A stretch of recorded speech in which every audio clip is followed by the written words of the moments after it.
देखिए latest episodes बिल्कुल ad free.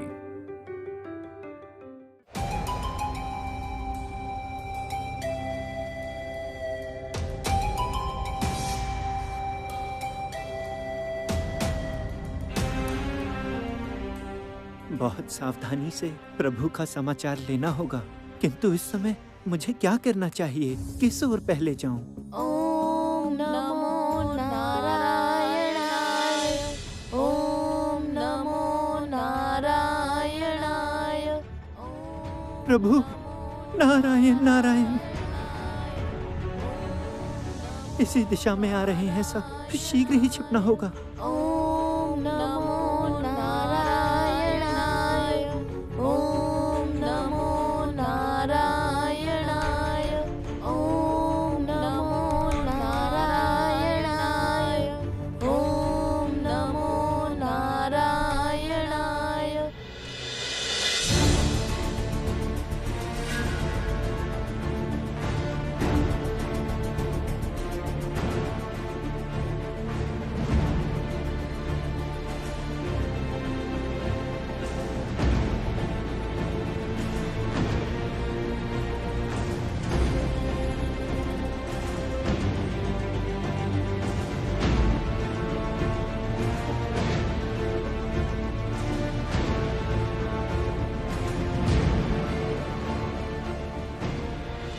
प्रभु एक बार इस ओर दृष्टि डालिए। आज कितने दिनों के बाद आपके दर्शन मिले। प्रभु ये क्या? प्रभु तो मेरी ओर देख ही नहीं रहे।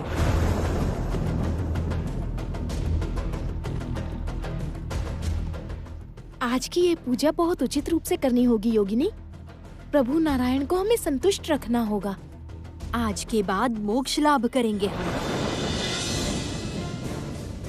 प्रभु नारायण हमें वरदान देने पर बाध्य होंगे और उसके बाद चिरकाल के लिए प्रभु हमारे साथ रहेंगे। चलो योगिनी, प्रभु के स्नान का समय हो चुका है।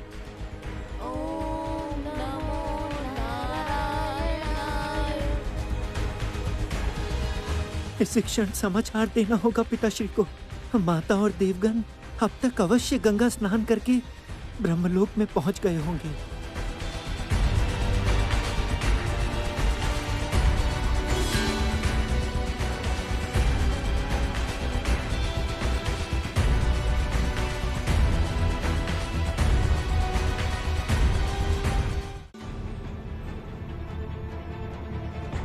हे माहेश्वर, हे पिताश्री, मैं समाचार लाया हूँ योगिनी राज्य से।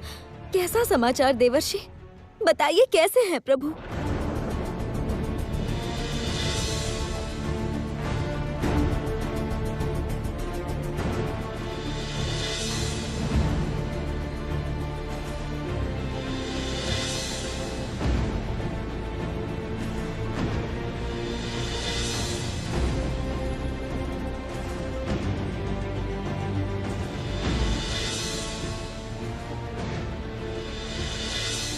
योगिनी उत्सव आज अगर फलीभूत हुआ तो प्रभु चिरकाल उनके पास ही रहेंगे।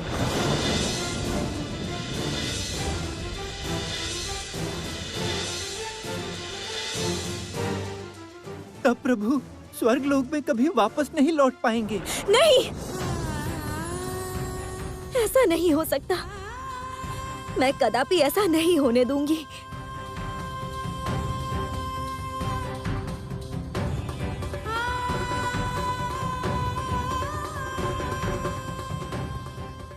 मुझे यही आशंका थी पुत्री। पूर्व जन्म में योगिनियों ने नारायण की कामना करते हुए स्वयं की आहुति दी थी, इसलिए वो नारायण को माया के बंधन में बांध पाई हैं। मेरे अनुरूप अगले माया हवन में कोई एक योगिनी अपनी आहुति देगी प्रभु के चरणों में, और तब नारायण बाध्य होंगे उनकी मनोकामना पूरी करने पर, और तभी नहीं, मैं ऐसा नहीं होने दूंगी पिताश्री। जैसे भी हो मैं प्रभु की रक्षा करूंगी। आप बस उपाय बताइए। पिताश्री ये कैसा सर्वनाश हुआ? जगत पालक के बिना जगत चलेगा कैसे? उपाय बताइए पिताश्री। मैं पुनः उस योगिनी राज्य में जाऊंगी।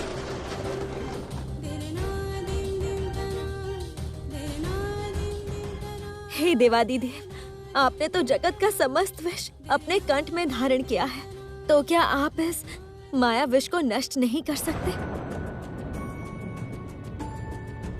देवी महालक्ष्मी, हम जगत का समस्त विष धारण कर सकते हैं, क्योंकि स्वयं आदिशक्ति हमारे माध्यम से वो विष ग्रहण करती है। नारायण का यह विष तुम्हें ही धारण करना होगा पुत्री, और संगीत के माध्यम से वो विष निकालना होगा।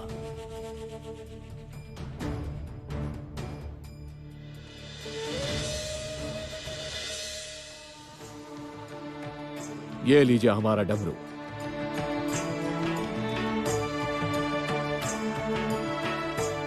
इस डमरू के निनाद में बहुत शक्ति है। इसकी आवाज माया शक्ति नष्ट करने में आपकी सहायता करेगी देवी।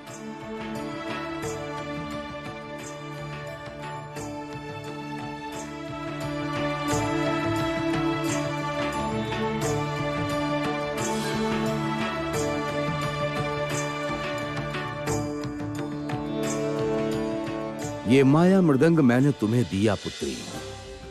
इस मृदंग में तुम अपने हृदय का स्वर बजाओ और इससे अवश्य ही नारायण जाग उठेंगे। मैं अपने साथ गंधर्व गणों को ले जाना चाहती हूँ, मुझे अनुमति दीजिए। किंतु गंधर्वगण उस स्थान पर प्रवेश कैसे करेंगे? वो भी तो योगिनी माया में बंध जाएंगे देवी। मैं वो नहीं होने दूंगी देवगुरु। गंधर्वों की मैं स्वयं रक्षा करूंगी।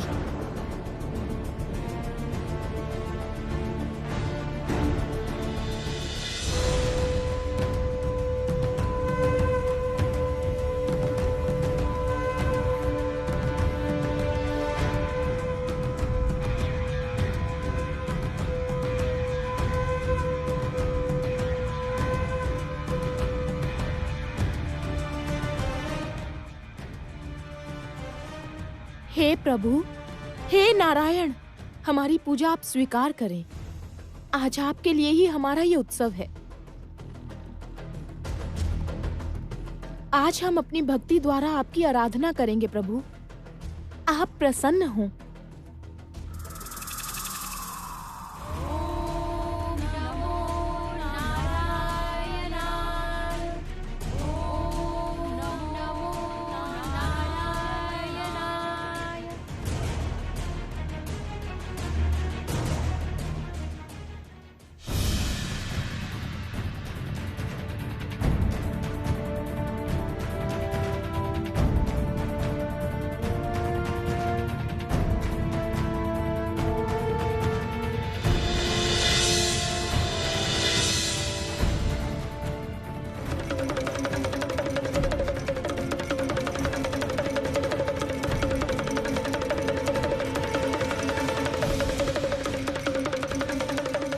महालक्ष्मी पुनः आई है।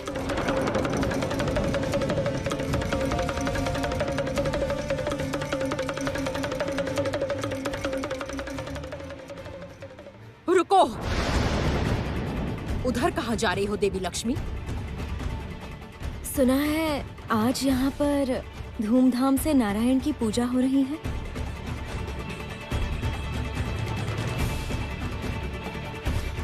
हम सब भी नारायण के परम भक्त हैं, इसलिए आ गए योगिनी के साथ मिलकर नारायण की आराधना करने के लिए। हम संगीत की भी प्रस्तुति देंगे। तुम्हारा ये छल यहाँ नहीं चलेगा। जाओ, लौट जाओ। नारायण अभी योगिनियों के संपद है। इस योगिनी राज्य में वो स्वेच्छा से आए हैं। ये बंधन तुम कभी छिन्न नहीं कर पाओगी श्री लक्ष्मी। तुम इतनी भयभीत क्यों हो भगिनी? योगिनियों की भक्ति में यदि इतनी ही शक्ति है तो हमें इस तरह बाधा क्यों दे रही हो? मैंने सुना था योगिनियां नारायण के जन्मों जन्मों के भक्त हैं। अगर यदि भक्त होकर भक्त के साथ अन्याय कैसे कर सकती हैं योगिनियाँ? ऐसी बातें करके तुम किसी को भ्रमित नहीं कर सकती। जाओ, लौट जाओ। इन्हें आने दो योगिनी। प्रभु नारायण की पूजा में इन्हें भाग लेने दो। ये क्या कह रही हो तुम? देवी लक्ष्मी को तुम नहीं जानती। हमें किसी से भय नहीं। प्रभु नारायण हमारे हैं। आओ देवी, अपना संगीत प्रस्तुत करो जैसे तुम्हारी इच्छा हो। ऐसी भूल मत करो योगिनीगण। ये भूल नहीं है। हमें अपनी भक्ति और माया विद्या पर पूर्ण रूप से विश्वास है, इसलिए हमें कोई भय नहीं है।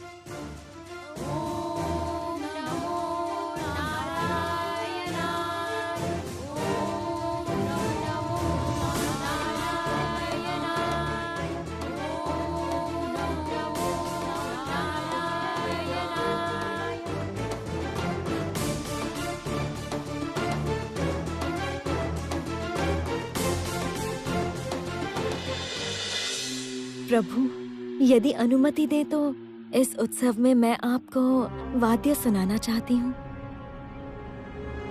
प्रभु, उससे पहले गीत गाकर हम आपका भजन करना चाहते हैं।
शांत हो जाओ।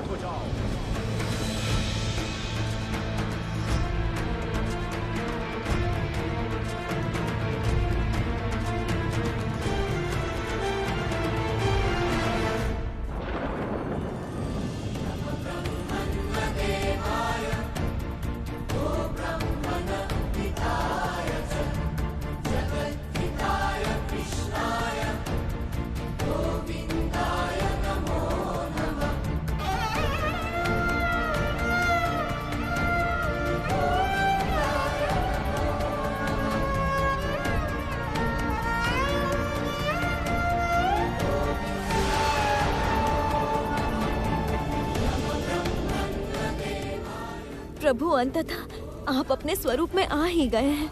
आपने माया का बंधन भंग किया है। हे जगत पालक, मैं आज धन्य हुई। अब मेरे लिए यहाँ रहना ठीक नहीं होगा। नारायण का क्रोध जागृत हुआ है।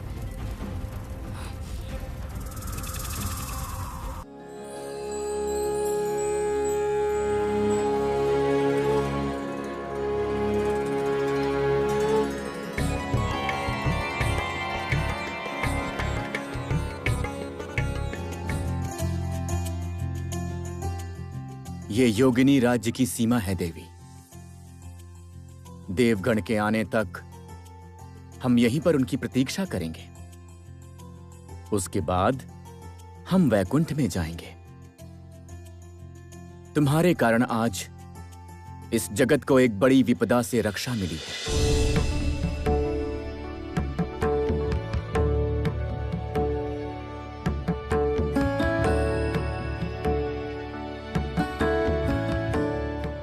स्वामी, मैं जानती हूँ कि क्यों हम पर ऐसी विपदा आई थी। मैं आपसे क्रोधित होकर पृथ्वी पर चली गई थी। ये उसी का फल है। मुझे क्षमा करे प्रभु, मुझे क्षमा करे।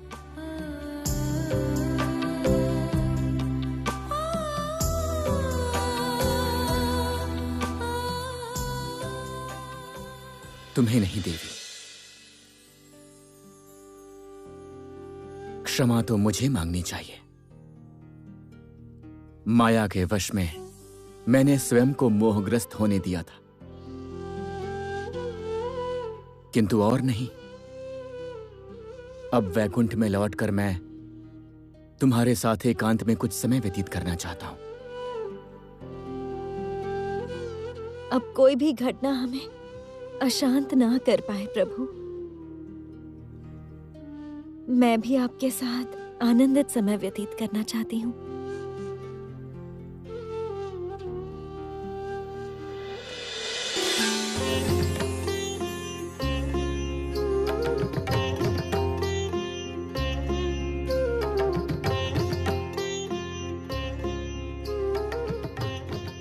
हे जगत पालक, आप हमारा अभिनंदन स्वीकार करें। भाग्य से एवं श्री लक्ष्मी के प्रयास से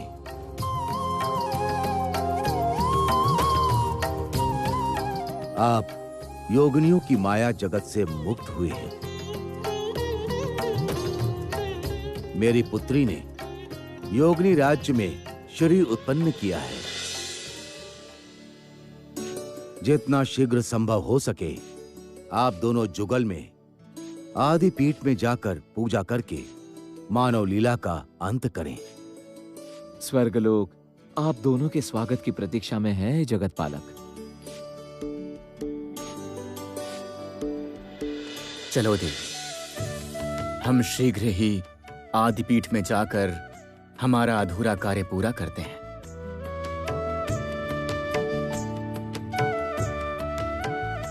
अन्यथा पुनः विपदा की आशंका रह जाएगी। नहीं प्रभु, मैं और कोई विपदा नहीं चाहती। अब मैं वैकुंठ में लौटकर पत्नी धर्म का पालन करना चाहती हूँ। अनुमति दीजिए पिताश्री, अब हम यात्रा करें। तुम्हारी ये यात्रा सफल हो पुत्री। प्रभु, मैं पृथ्वीवासियों की भांति पैदल ही आदि पीठ जाना चाहती हूँ, जैसे पहले गई थी। जैसी तुम्हारी इच्छा देवी, मुझे कोई आपत्ति नहीं है। किंतु एक बात स्मरण रखना पुत्री, तुम्हारी यात्रा में कोई विघ्न ना आने पाए, कोई रक्तपात ना हो, अन्यथा ये यात्रा सफल नहीं होगी पुत्री। अवश्य पिताश्री, हमारी यात्रा में अब मैं किसी तरह का भी विघ्न नहीं आने दूंगी। प्रणाम। देवी लक्ष्मी, ऐसी अर्थहीन परिकल्पना की क्या आवश्यकता थी? अर्थहीन क्यों कह रहे हैं असुर गुरु? मैं तो प्राय सफल हुई थी, बस थोड़ा ही। अबोध की भांति काम करने से ऐसा ही होता है। ये सब आप क्या कह रहे हैं असुर गुरु? मैं अबोध हूँ। और नहीं तो क्या? हाँ, और नहीं तो क्या? क्या आवश्यकता थी? तुमने क्या सोचा था? योगिनियों की माया शक्ति महालक्ष्मी से अधिक है? वो माया द्वारा लक्ष्मी को वश में करेंगी? तुम्हारी परिकल्पना मूर्खों जैसी है। मैंने तो तब भी परिकल्पना की थी असुर गुरु, लक्ष्मी नारायण को रोकने की।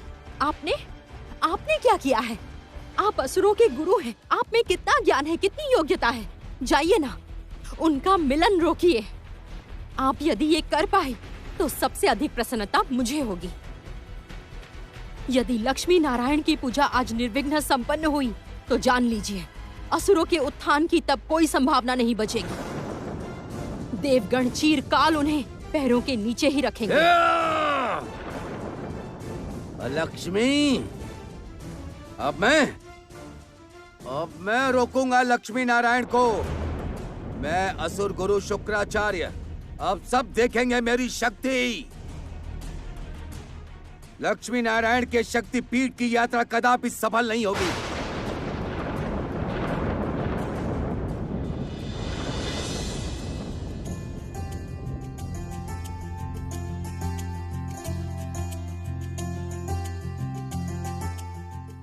प्रभु, कितना सुंदर है ये पृथ्वीलोक, कितनी मनोरम है इसकी प्राकृतिक शोभा।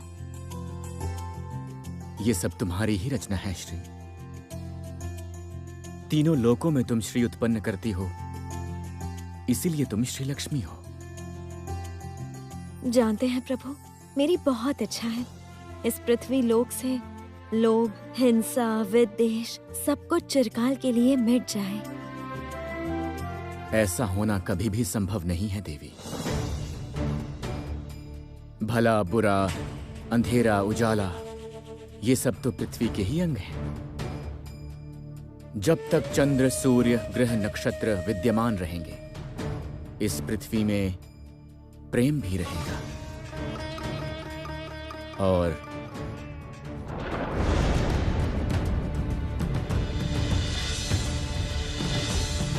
असुर गुरु शुक्राचार्य, आप यहाँ पर?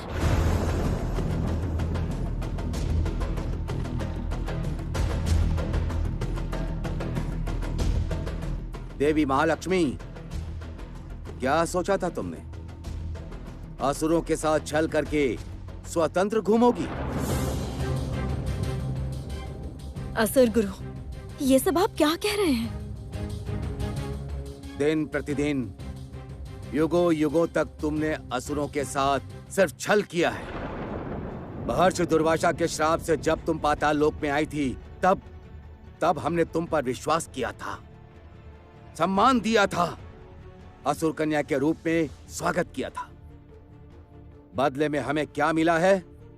केवल छल। असुर गुरु शुक्राचार्य, क्यों मिथ्या आरोप लगा रहे हैं आप श्री लक्ष्मी पर? श्री लक्ष्मी ने सर्वदा ही असुर लोक में श्री उत्पन्न करने का प्रयास किया है। क्या वो सब आप भूल गए हैं? प्रयास नहीं किया, आडंबर रचा है।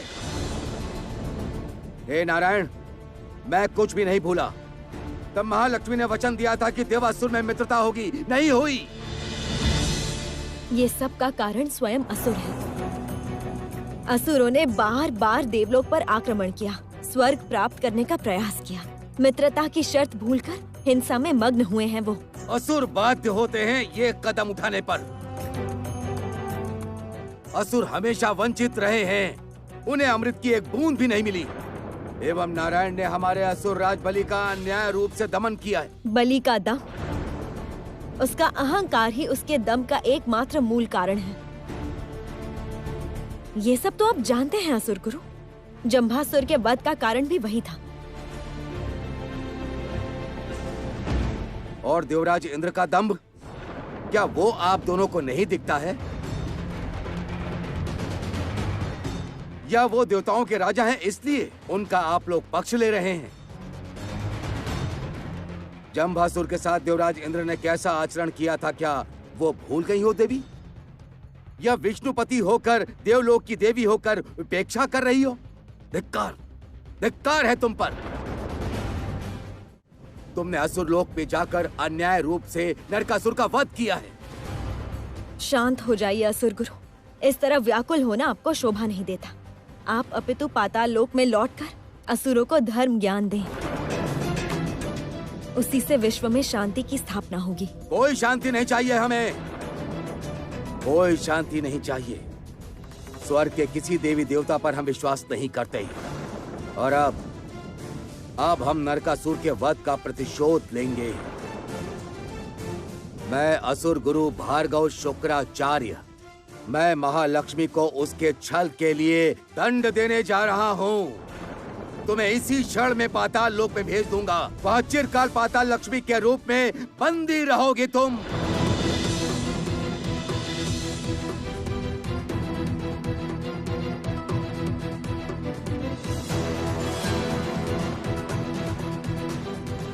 असुर गुरु शुक्राचार्य, अभी हम आदि शक्ति पीठ पर पूजा करने जा रहे हैं। अभी मैं किसी संग्राम में नहीं पड़ना चाहती, इसलिए आपको जो बोलना है, जो करना है, वो बाद में कीजिए। प्रणाम।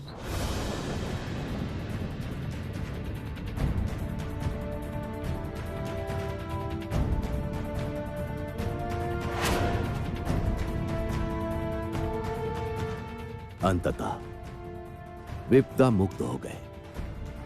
नारायण ने स्वयं को नियंत्रित कर लिया। इस समय संग्राम के होने से आदि शक्ति की पूजा संपन्न नहीं होती।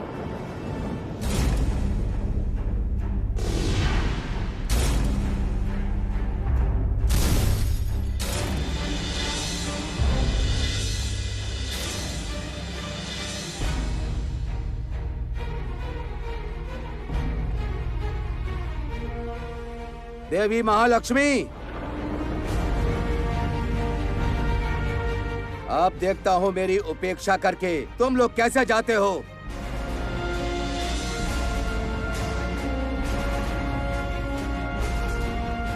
प्रभु शांत रहिए।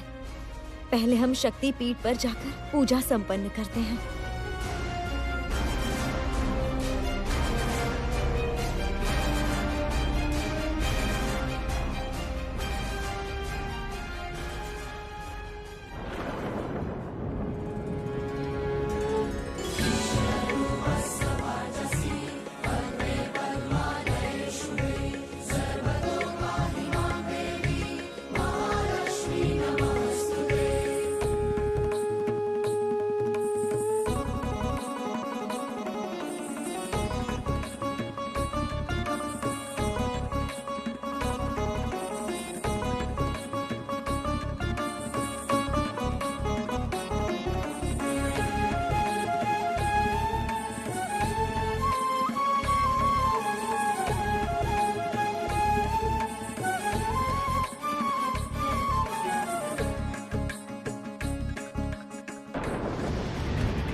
शुक्राचार्य, शांत हो जाइए प्रभु, शांत हो जाइए। चलिए।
ये कैसा सर्वनाश किया प्रभु।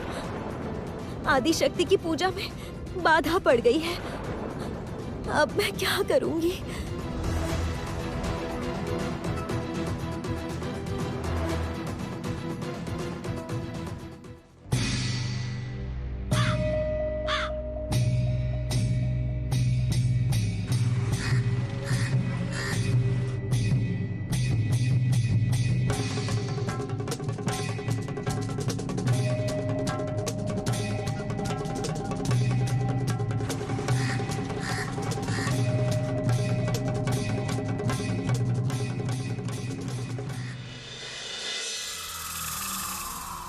देवी, क्या हुआ है देवी? कितने दिनों के बाद आपको प्रसन्न देखा है।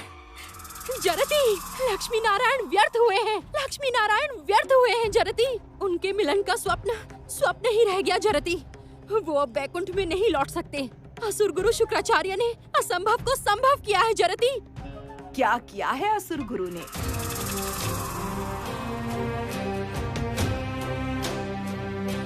लक्ष्मी नारायण की पृथ्वी लीला समाप्त नहीं होने दी उन्होंने। लक्ष्मी नारायण की शक्ति पूजा भी रोक दी।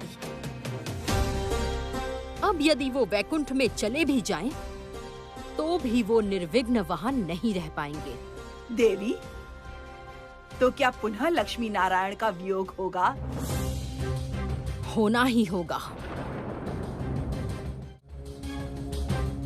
पृथ्वी लोक में लौट जाना होगा दोनों को। जब तक उनकी पृथ्वी लीला समाप्त ना हो, तब तक उन्हें मनुष्य के रूप में पृथ्वी पर रहना ही होगा। ये एक जटिल चक्र है जरती। इससे मुक्ति नहीं है लक्ष्मी नारायण की। तब तो स्वर्ग पुनः असुरक्षित होगा देवी। ठीक, उसी अवसर का लाभ उठाऊंगी मैं। अब हमारे पूर्ण रूप से आघात करने का समय आ चुका है जरती। प्रस्तुत रहो। अब विजय निश्चित है।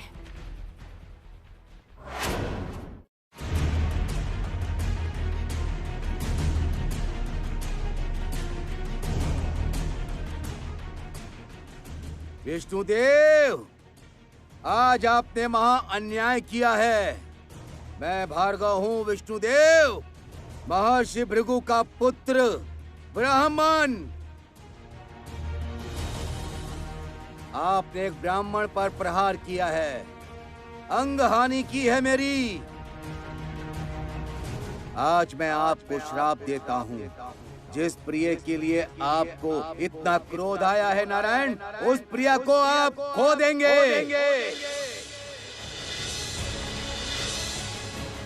कोई एक महासुर आपकी पत्नी को असुर कुल की लक्ष्मी बनाकर ले जाएगा।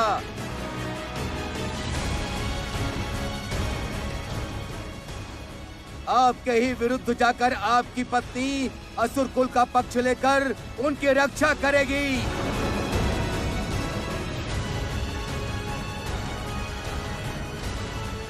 मैं यदि सत्य के मार्ग पर हूँ, यदि अपने धर्म का पालन किया है मैंने, तो मेरा ये श्राप अवश्य सफल होगा।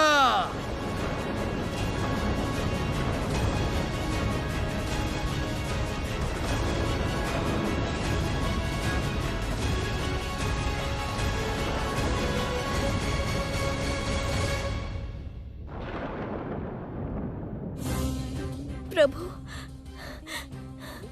ये क्या हुआ? ये कैसा सर्वनाश हुआ?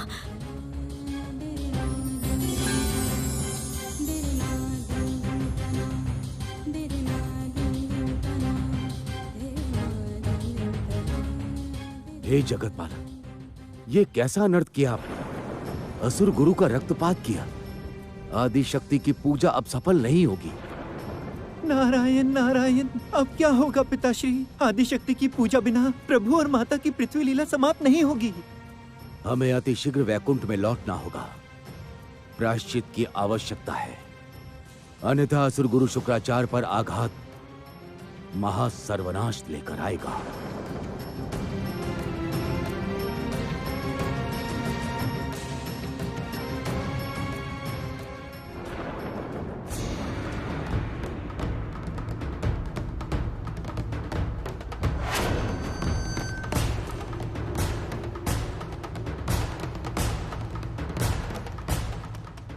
नारायण, श्री लक्ष्मी के लिए आपने मेरा ऐसा अपमान किया, प्रहार किया, अंग हानि की मेरी। अब आप योग्य उत्तर पाने के लिए प्रस्तुत रहना। मैंने जो श्राप दिया है उसके पूरे होने का समय आ चुका है। प्रस्तुत रहो हे नारायण, प्रस्तुत रहो।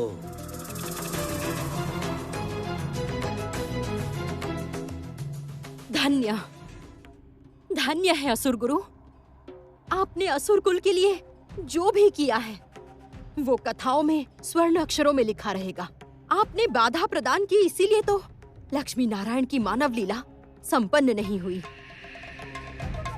आपका ये श्राप व्यर्थ ना हो, उसी की परिकल्पना करनी होगी है असुर गुरु।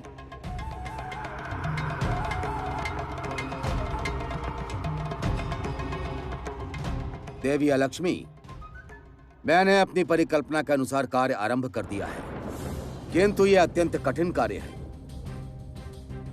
मुझे बहुत अधिक शक्तिशाली बनना होगा। ऐसी शक्ति प्राप्त करनी होगी जिसे नारायण पार नहीं कर पाएंगे। वो शक्ति आपको केवल महादेव ही दे सकते हैं असुर गुरु। महादेव? किंतु क्या वो मुझ पर सदैव होंगे? नारायण तो उनके प्रिय मित्र हैं। आप भूल रहे हैं असुर गुरु, महादेव के लिए आप भी अत्यंत ही प्रिय हैं असुर गुरु। त्रिदेव में एकमात्र महादेव ही असुर कुल के प्रति अत्यंत सदैव हैं। आप महादेव के पास जाइए, सुविचार के लिए जाइए। अमृत वितरण से लेकर लगातार जो भी अन्याय हुए हैं वो सब कुछ उन्हें बताइए, कारण बताकर समझाइए और देखिए वो क्या निर्णय लेते हैं। सही सही कहा है देवी अलक्ष्मी। मैं भी कैलाश में जाऊंगा इसी क्षण।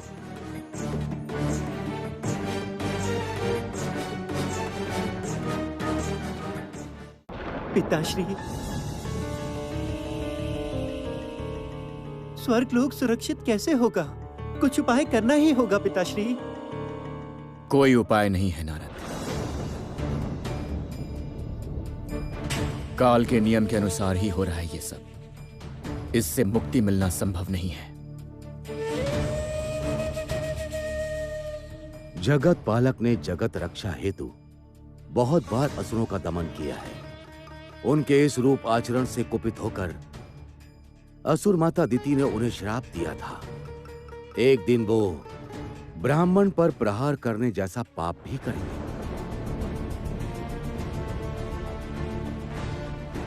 यह उसी का फल है पुत्र। और उनका वो श्राप मैंने नतमस्तक होकर माना था। एक माता अपने पुत्र के दुख में जो श्राप देती है वो कभी व्यर्थ नहीं जाता। शुक्राचार्य ने जो जगत पालक को आघात पहुंचाया, ये उसका फल है। किंतु प्रभु, असुर गुरु का श्राप यदि सच हुआ तो? मुझे उसकी आशंका हो रही है पुत्री। शुक्राचार्य इतनी सरलता से तो शांत नहीं होंगे।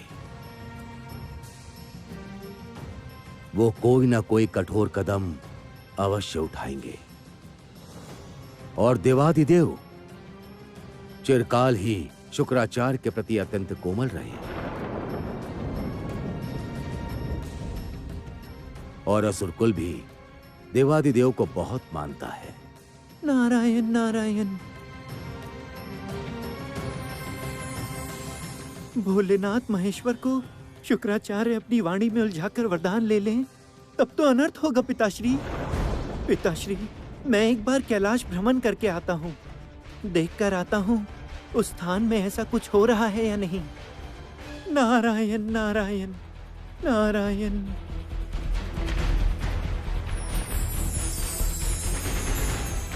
प्रभु, मैं अब किसी भी अवस्था में आपसे दूर नहीं जाना चाहती,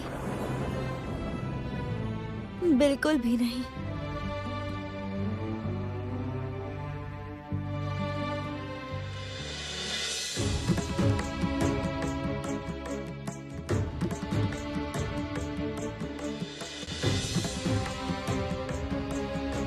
काल की गति को कौन रोक पाया है देवी? मुझे आशंका हो रही है कि सामने एक बड़ी विपदा आने वाली है।